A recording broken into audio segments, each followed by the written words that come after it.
What is up, everyone, and welcome to some more F1 23 My Team Career Mode. Last time out we were at the Canadian Grand Prix, and after an okay-ish qualifying, we made it through to Q3. I think we qualified about P7 or P8. We managed to carve our way through the field with insane pace, and we actually came through to win our first ever Grand Prix in Formula 1. And no, I'm not joking. If you have missed that video, definitely go and check it out because it was an absolute banger. Definitely our best race of the season and our best race of our career so far, and hopefully we can continue on that strong form going further here in Austria. It's going to be a sprint weekend, which means there are two opportunities for us to score points here, and so I'm hoping we can take at least one of them. But first, we have this difficult process of deciding which team I am going to, or which sponsor, sorry, I'm going to team up with to get a bit more money on the car. Now, I did debate this one, but because we're only doing 50% races, I thought maybe it's not worth it. I think this top one here is a little bit of a glitch by the looks of things. I think that's meant to be a primary sponsor that they've accidentally put on as a secondary sponsor. I was tempted to see what happened if I signed with them, but I didn't want it to be a glitched thing. So yeah, in the end we left that one alone. But yeah, we're flying the nest from the sponsor. I think it was Paynite who said we had to qualify P15 or better. I think we're pretty consistently doing that now. So instead I'm going to sign with Opaque. Oh no, it wasn't Paynite. Maybe it was Zaynetto. Is that the name of the... I can't remember. But yeah, Opaque, who simply all we have to do is score more points than Williams at the moment, which I think we're pretty capable of doing week in, week out, as long as we score a point. So that was the rationale there. But yeah, Austria is a track that typically goes quite well for us. I believe we scored points here last season, if I remember correctly. We actually, I remember now, there was a red flag during the race, and that is what denied us a podium finish here. We were on to finish P3, but with the red flag glitch, which still was in effect at the time, it ended up meaning that we finished... Thank you. I can't remember. I think it was P5 in the end or something like that. It was still our best result of the season at the time. But yeah, it could have been much more had that glitch not occurred. We've got a few more upgrades coming on the car for this race. So yeah, I'm hopeful that we can work our way up the order. In fact, you can see a little bit we already have. I'm seeing if there's any upgrades we can do at the moment. I don't think that is the case. We can't afford anything, so we're going to have to wait a little while longer, and that's all good. But yes, we're now behind Ferrari and McLaren in the performance index, so that's the team we now have to beat is Ferrari, which is going to be easier said than done. But as long as we can get a halfway decent result here, we should be capable of doing exactly that, hopefully.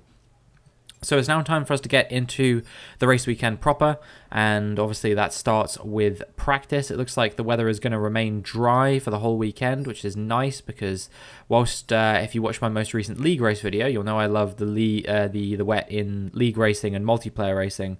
When it comes to single player, I really am not a big fan of the wet because the AI, it just seems so dominant. They hardly ever make mistakes in the wet. It's really hard to race with them. So when it stays dry, that is what I like. But yeah, it is time for us to get into first practice here.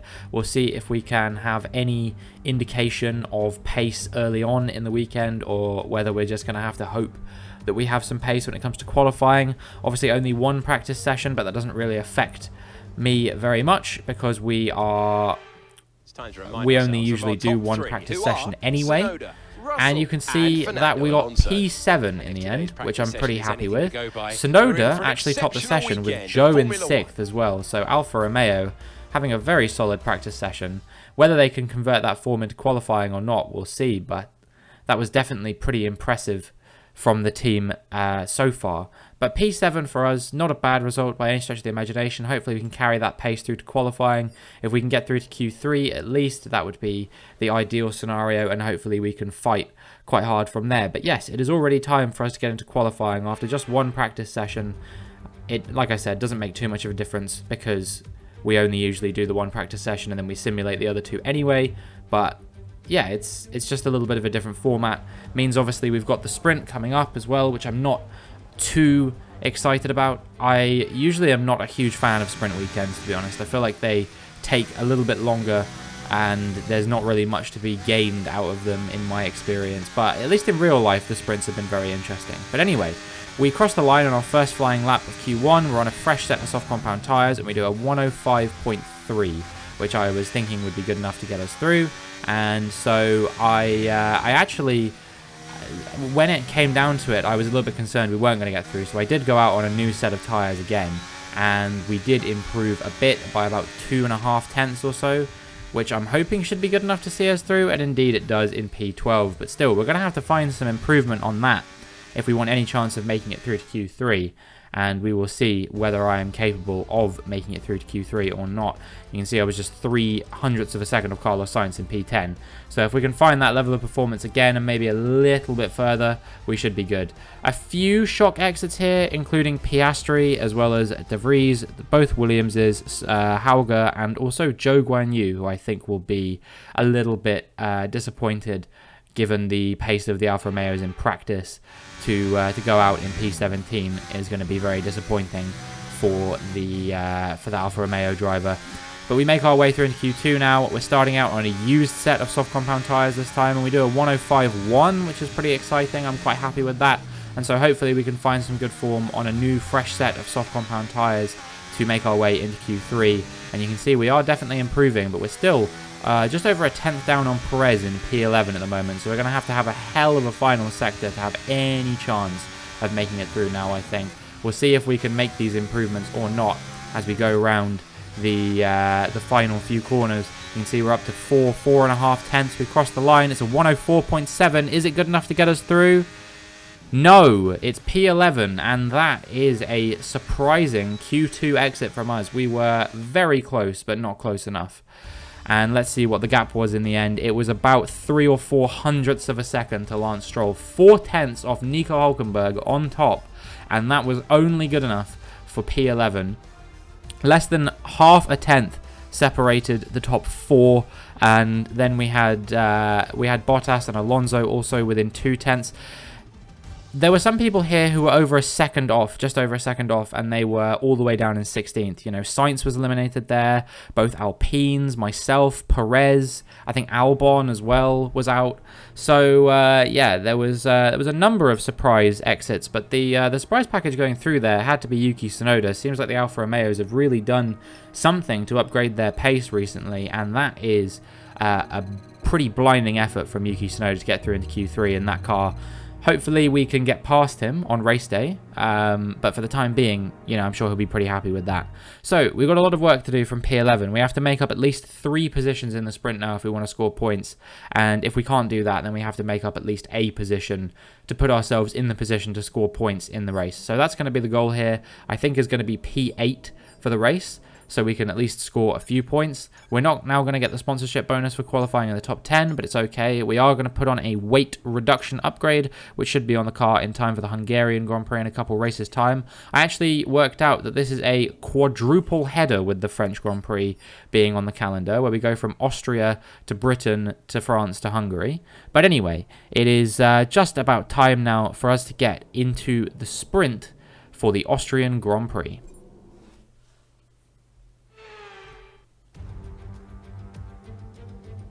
So it is all about speed in today's sprint. Not very many laps and no chance to get ahead on strategy. Who here today has the raw skill to take them to the top?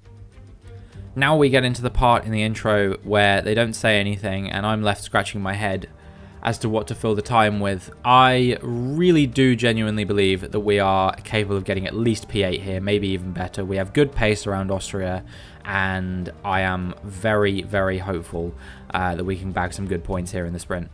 Let's run you through the driver grid order for today's exciting sprint. A fantastic effort from Kevin Magnussen yesterday puts him on pole position, just ahead of George Russell, who starts this event from P2.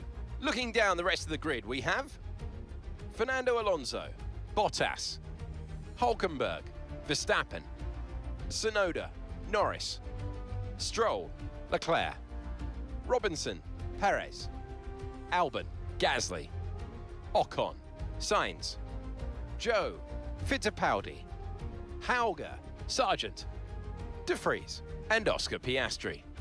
And with preparations almost complete, let's head trackside for today's sprint. Okay, we've got that relief of having points on the board finally, so let's keep that form up and get another top 10 finish today, please. A really impressive pole lap from Kevin Magnussen, of all people. He's very good at getting pole in sprint races, isn't he? He obviously had that one in Brazil in 2022 as well, and now here in Austria, he has managed to grab another pole position, but will he be able to convert that into a P1 at the end of the sprint, and maybe even his first ever race win in Formula 1? Who knows? Obviously, Nico Hülkenberg had a race win earlier this season. Kevin Magnussen has already been on the podium this season as well, as that Haas is looking mighty fast this season compared to previous seasons. But we will see whether he is able to convert that into a race win, whether it's today or at another point in the season. We'll see what he is capable of and what we're capable of as the lights come on and the lights go out as we switch to the replay camera. And Kevin Magnussen has gotten away well there, but not as well as we have, and we're already up ahead of Yuki Tsunoda in a very short span of time. We have to try and take off the track to try and go around the Ferrari. I believe this is of Carlos Sainz here, but I could be wrong about that. And now we're going to try and come on the run up the hill to put pressure on Lando Norris here if we possibly can. Are we going to dive up the inside? You bet we are. We make a bit of contact there by the looks of things. And that is us up into, I believe, P7 already. So we've had a fantastic start there. We are up 4 positions, and now we're going to see if we can pile some pressure onto the cars in front.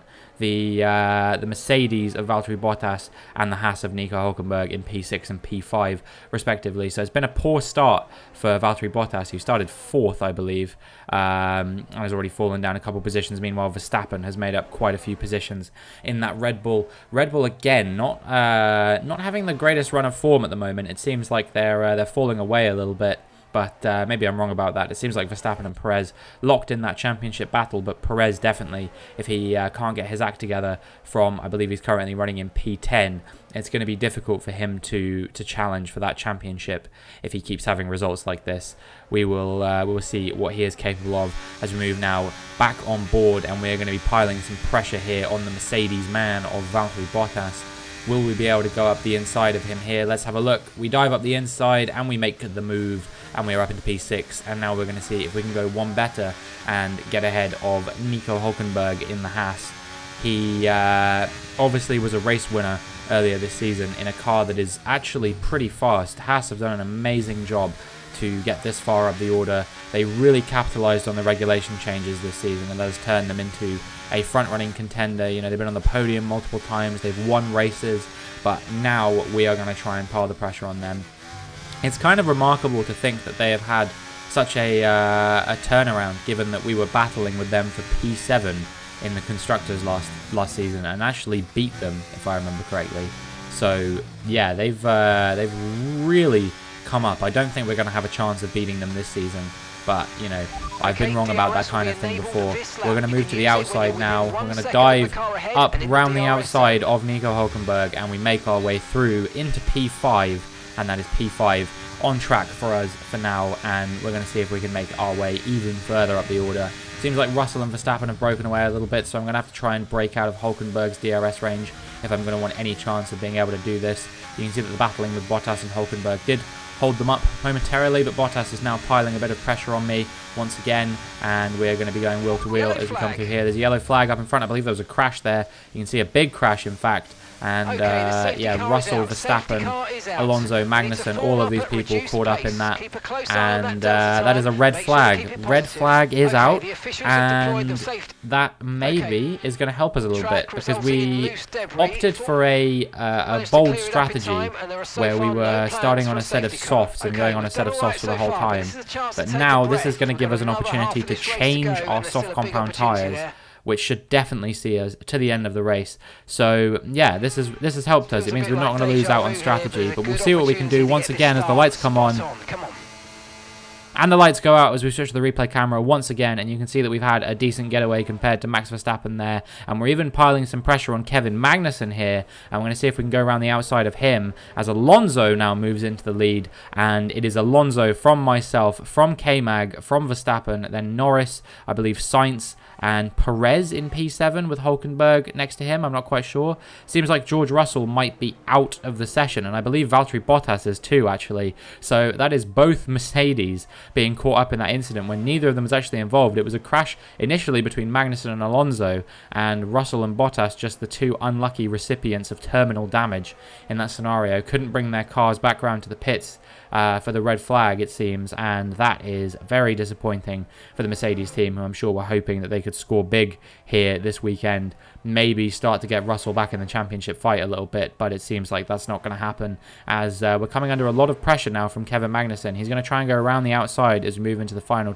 turns of turn 9 and 10, and he does actually make the move stick. We go off the track there. I wonder if that was a track limits warning or not. In any case, that is us down into P3 once again in the Austrian Grand Prix, but still a remarkable position to find ourselves in, given that we started P11 and we've made up our way 8 positions up the order, and we're going to see if we can turn that into 9 as we continue to stay with Kevin Magnussen through lap 8. We do the fastest first sector of anyone, which is interesting. And now we are going to go for the switchback on him a little bit there and make our way through with the DRS, burning the battery into P2 this is now. So yeah, really solid Austrian sprint coming out here. This is Nick de Vries. He's about to pull off to the side of the road. He's retiring from the race. He becomes the 3rd retirement from the sprint when you factor in the 2 Mercedes as well. And yeah, commiserations for him, but I don't think he was in a particularly remarkable position, so I guess it doesn't matter very much. And now, as we move on to the final lap, you can see that Bottas has really fallen away. Oh wait, no, it wasn't Bottas. Who was it I was fighting with? Magnussen. He's fallen away a little bit. And Norris is the one who's moving to P3 now, and we're fighting. He's putting a little bit of pressure on me, but it's not going to work out for him. And actually, that has compromised him quite a little bit, which means I don't think he's going to be able to catch up with us towards the end of this straight. So now he's going to have to overtake us in a very unconventional position if he wants to overtake at all. Perez with that 5-second penalty, I don't think it's going to affect him too much, because it seems like Hülkenberg is quite far down the road from him in P6. Norris and Magnussen squabbling over that final position. I don't know who's going to get it. Will it be the McLaren or will it be the Haas? In any case, that holds both of them up a treat for myself, and that allows us to move through these final few corners, and I think we are going to be largely unfazed by what is going on with these guys, which is absolutely fantastic. This has been such an amazing sprint for us. We've made up 9 positions as we round the final corner, and we are going to cross the line to take P2. Not the result our points leader wanted, but it certainly makes things interesting going forward. So let's have a quick look at how the drivers' standings have changed. With the sprint wrapped up, we now have our grid line up for the big race tomorrow. Be sure to join us then for what will no doubt be a fantastic race. Well, there is a gap of just 5 points at the top of the table between the top 3 drivers. Sergio Perez leads Verstappen by 1 point, who is 4 points ahead of Fernando Alonso. So whoever wins out in the race tomorrow is going to be probably the championship leader, you'd have to say. Will it be Verstappen? Will it be Alonso? Will it be Perez? Who knows? But this is definitely turning into an exciting championship battle, which I am moving slightly towards the fringes of now with these strong points finishes. You know, I'm still about 50 or 60 points adrift, I think. But in any case, it's been a really strong season for us. That win in Canada working out very well for us. But we'll see if we can continue this good run of form as we get into the race. Welcome to the beautiful Styrian Mountains for another chapter in the story of this famous race. It's time for the Austrian Grand Prix.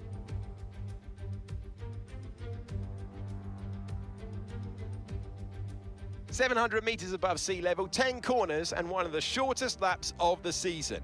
2.6 miles with some good overtaking opportunities, but you've got to get the braking right into turn 1 and turn 3. Let's run you through the driver grid order for today's exciting race. An immense lap from Fernando Alonso yesterday puts him on pole position, and Robinson completes the front row. Considering the rest of the grid, we have Norris, Magnussen, Verstappen, Hülkenberg, Perez, Leclerc, Tsunoda, Stroll, Sainz, Ocon, Albon, Gasly, Oscar Piastri, Sargent, Hauger, Fittipaldi, Russell, Bottas, Joe, and Nick de Vries. And with preparations almost complete, let's head down to the track. Anthony Davidson also joins me in the commentary box today. Now, can I get your take on Max Verstappen? And we welcome Anthony Davidson to the commentary box once again. And this driver had a great win last time out. Can they carry that momentum into this one? It's always nice to come into a Grand Prix weekend on a high, but your expectations are based much more on your practice and qualifying runs. So it's the momentum from those sessions that they'll be hoping to carry into the race today. Well, we really are looking like a fierce contender for a podium once again. If we can continue showing the pace that we were showing in the sprint, I think we have a very good chance of turning this P2 on the grid into a podium at the end of the race. So I think that's what I'm going to be targeting. I don't know if we'll quite be able to hold back some of the cars behind us for 36 laps. I think that's going to be quite a difficult task, but I'm up to it, and we'll see what we're capable of doing. I apologise in advance because it seems like I'm losing my voice a little bit, and there's still about 17 minutes of this video left to record. So hopefully it doesn't completely go. We get an awful parking, and I am now going to maybe really struggle to put pressure on Fernando Alonso on those medium tyres at the beginning, but I'm still optimistic that we will be able to do it. You know, I think the tyre advantage is going to be everything we need, so we'll see what we can do as the lights come on.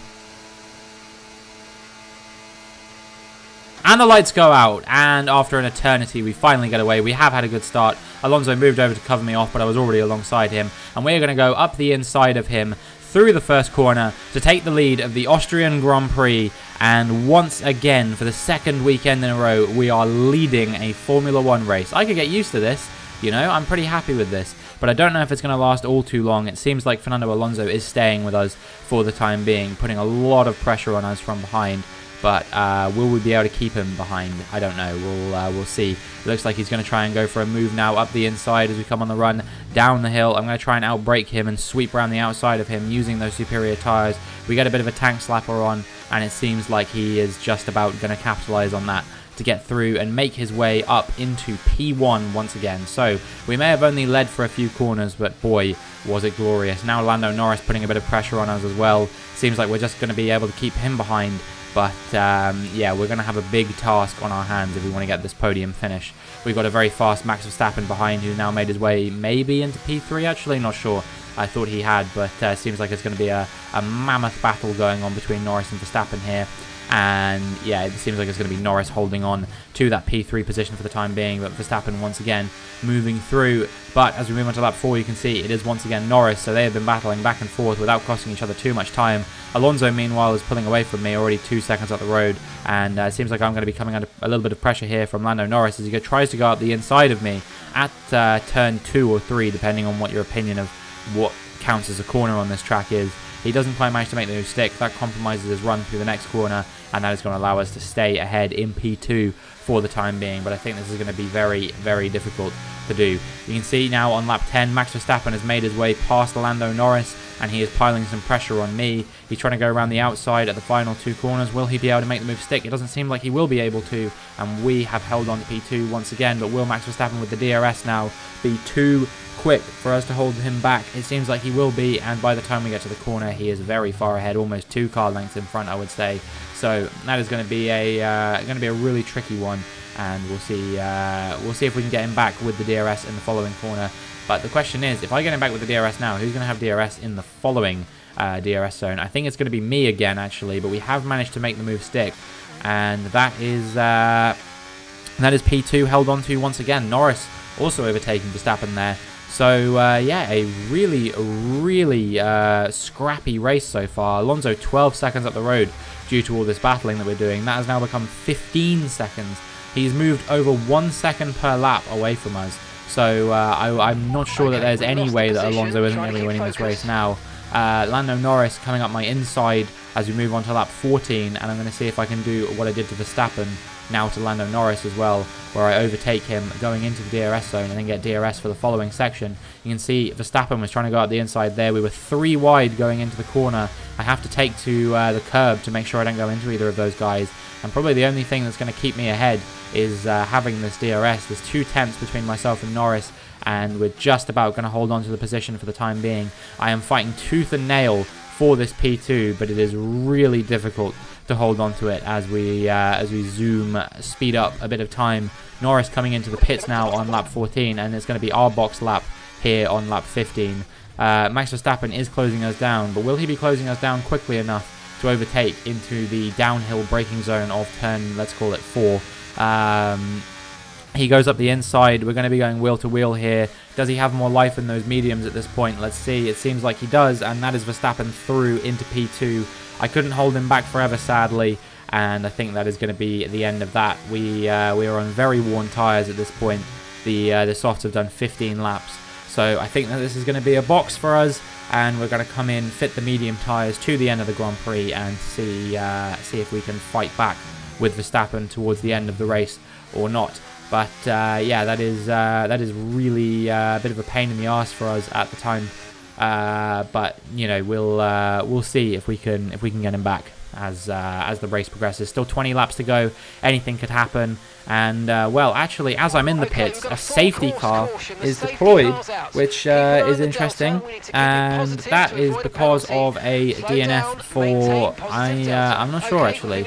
It was some kind of contact, I think, maybe involving the Alfa Romeo, which is now pulling off track. Yeah, Zhou Guanyu out of the race. So I think Zhou was the one who was caught up in the incident. But we will see in just a moment what happened with him. Very interesting. But yeah, it does mean that possibly now there is an opportunity for some of these cars, like Verstappen, to potentially go for the undercut, as it were. Or not the undercut, but the overcut, you know, to get the overcut done in the pit lane. This is what happened to Zhou Guanyu. You can see that there was an Alpine round on track. Zhou just drives straight into him. Feels like he did have quite a lot of time to react to that, so that was bizarre. But then he runs over the loose debris, probably causes himself even more damage, and that is Zhou Guanyu out of the Austrian Grand Prix. He becomes the first retirement, but I'm sure with 20 laps left to go, he will not be the last.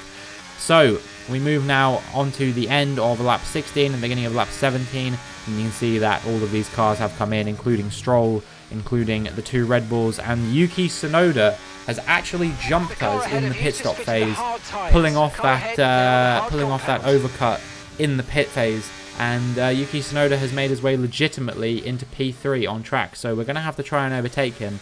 He will be on the hard compound tyres, which I'm hoping will allow us to get past him sooner rather than later. But then it's Alonso leading Verstappen. But Verstappen now on those fresh hards, maybe there's something he can do, as Alonso has gone. I have not gone with them at all. And in fact, I'm surprised that we didn't come under more pressure from Lance Stroll here. But it does mean that we're going to have basically no chance of making our way up on these guys. Because, yeah, I just got completely caught out by that. Burning a lot of battery to try and stay with Yuki Tsunoda, but I think he's burning a lot of battery too. So it's going to be Alonso from Verstappen, from Tsunoda, from myself, from Stroll, from Sainz, and then I don't know who's going from there. But the Haas is having a very, very bad time of things at the moment. Given where they qualified and where they finished in the race, you would expect them to be more involved in the fight for points. But I think Hülkenberg, or maybe it's Magnussen, is in 7th. As we dive up the inside of Yuki Tsunoda, very late move coming out from us, but we do manage to make the move stick. Good job. Nice. And yeah, there seems like there's one Haas who's right at the back of the field, so I don't know if they got caught up in some kind of contact at some point or what. But yeah, really losing out there, the other Haas. So we're in P3 at the moment. Verstappen and Alonso pulling away. I'm not sure. It's not clear which of them is going to be the winner at the end. As Sainz now makes a move on us for P3, and there's not much we can do, but maybe we can fight him back through the following DRS zone. We get a decent exit from the corner, and that is going to allow us to try and size up a move on Carlos Sainz. We're going to try and go around the outside of him, maybe, as we move into turn 4, and as we go wheel to wheel, who's going to win out on this occasion? Will it be me? Will it be Sainz? We're still going wheel to wheel. It's not clear who it's going to be. I'm going to try and dive up the inside at the following corner now. We push him out, and that is us back into P3. I want this podium, man, even if it can't be P2 because Verstappen is just a bit too far away, as is Alonso. I want at least P3, and I will do anything in my power to try and get that. As you can see that there is a yellow flag behind. I wonder what that is for. Let's have a look. Who is it? It seems like it's one of the drivers in this shot. That is an Alfa Romeo. It's Yuki Tsunoda. Oh, that is so disappointing for him. He was in such a good position. He was running incredibly well, and Yuki Tsunoda is going to be out of the Austrian Grand Prix. Commiserations for him and for Alfa Romeo. That is both Alfa Romeos now out of the Grand Prix. And Carlos Sainz putting some pressure on me as Kevin Magnussen is out as well. That is devastating for him. the race that he qualified on pole, he will not take the checkered flag as he races wheel to wheel there with who must be Alex Albon, because De Vries is out of this race. You can see he comes to a stop, drives through that DRS board just as it respawns after Yuki Tsunoda took it out when he retired, and that is commiserations for Kevin Magnussen. So Carlos Sainz did get ahead of us earlier around the same time that Magnussen DNF'd, and now we are going to see if we can try and get Sainz back round the outside. We're going to get the DRS as well, so that is going to be us up into P3 once more. There are still 10 laps to go here. I don't know who is going to come out on top, whether it will be me, whether it will be Sainz. We will see what we can do if we can stay ahead of him. But actually, as we move now on to lap 29, you can see it is Lance Stroll that has made his way through into P4 and now into P3 as well as he overtakes us.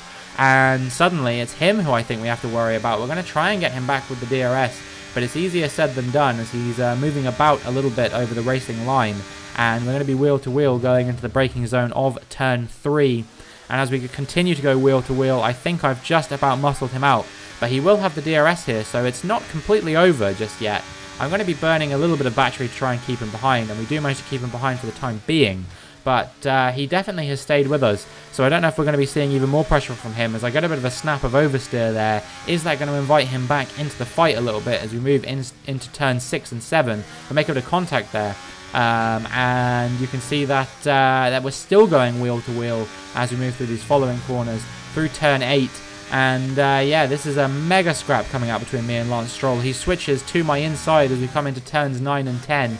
We're going to be going wheel to wheel through turn 9, wheel to wheel still through turn 10, and just about I managed to hold on around the outside. He has to back out, and that is me still in P3. But goodness me, what an incredible whole lap battle between myself and Lance Stroll, basically. Lap 34 begins now, and you can see that I have managed to pull away from these guys as they've been battling a little bit, and thank goodness for that, because I don't know if I could have done that level of defense that I did with Lance Stroll on the previous occasion back on lap 29. He was really piling a lot of pressure on, and it would have been almost impossible to keep him behind, I think. So I'm kind of glad that I was able to pull away a little bit.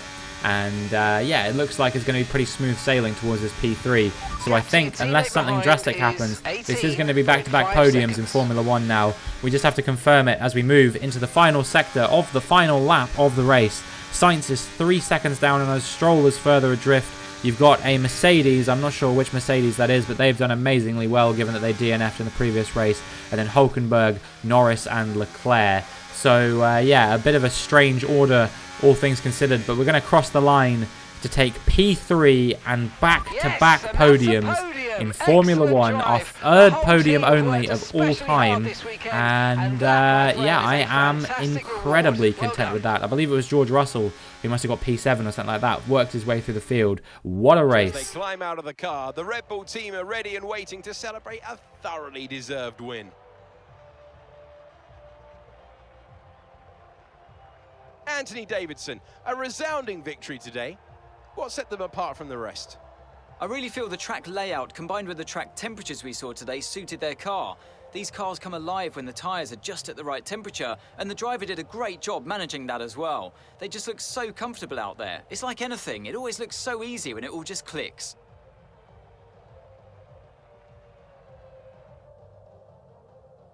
Red Bull are our winners today after showcasing some incredible driving. There's been a huge push from them lately to stay competitive with the other teams, and they're certainly proving themselves.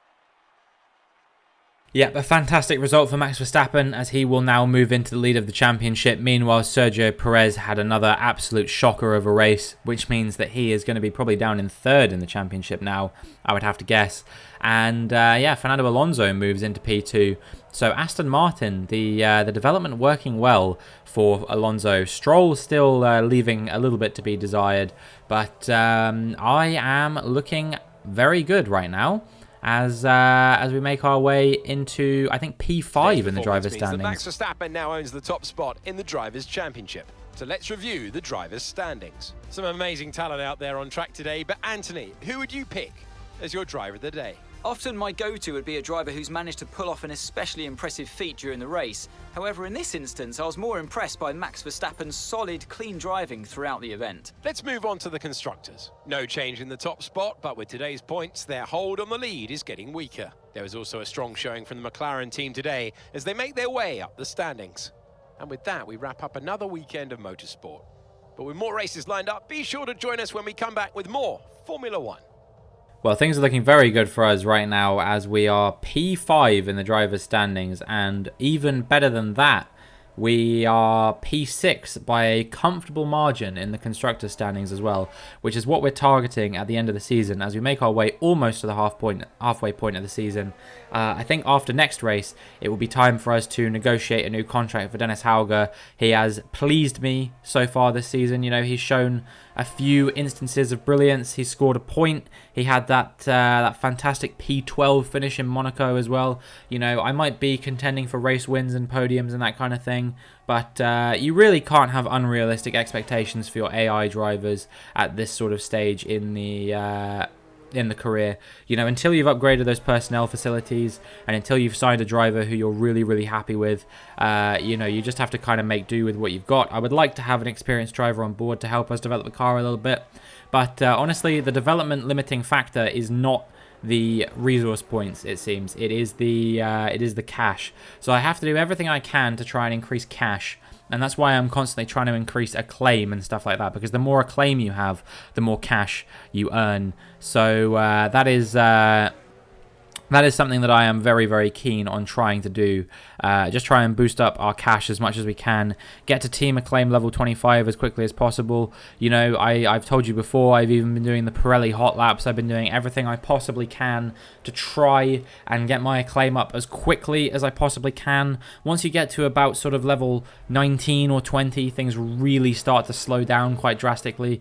Getting to acclaim level 25 takes multiple seasons, or at least it did on last year's game. I think it was about season 4 before we actually got there, if I remember correctly. So yeah, it is not easy to do by any means, and yeah, we're gonna have to just see what we can do with regards to that. But definitely raising up the cash is going to be the absolutely pivotal thing to do if we want to improve our car and improve our facilities for our driver and stuff like that. We're just going to have to be bringing in an absolute bucket load of cash, basically. So that is going to be the target for us, I think, is to just try and get as much money as we can, basically. And that, you know, obviously starts with a good result, getting all these sponsorship bonuses if we can. Obviously, I think we missed out on one of them on this occasion, and yeah, we might even have to start just really driving the wheels off of this car and going for even more aggressive sponsorship targets, I think. But I don't know. I wonder if it's better to go for achievable ones. Either way, we've made 400 grand off the back of those 2 sponsorship bonuses. If we'd have qualified 1 position better, we would have done pretty good there. But we're bringing in a decent amount of money, so I'm pretty happy with that. We'll probably have enough to renew Dennis Hauger's contract. We're definitely going to wait for that before we do any more facility upgrades. I think his contract will be about 1.5 million or something like that, and then maybe we can do another facility upgrade. Who knows? But that is going to be it for this video. British Grand Prix coming up next, so look forward to that one. If you enjoyed, please make sure you like and subscribe, and hopefully I will see you in the next one.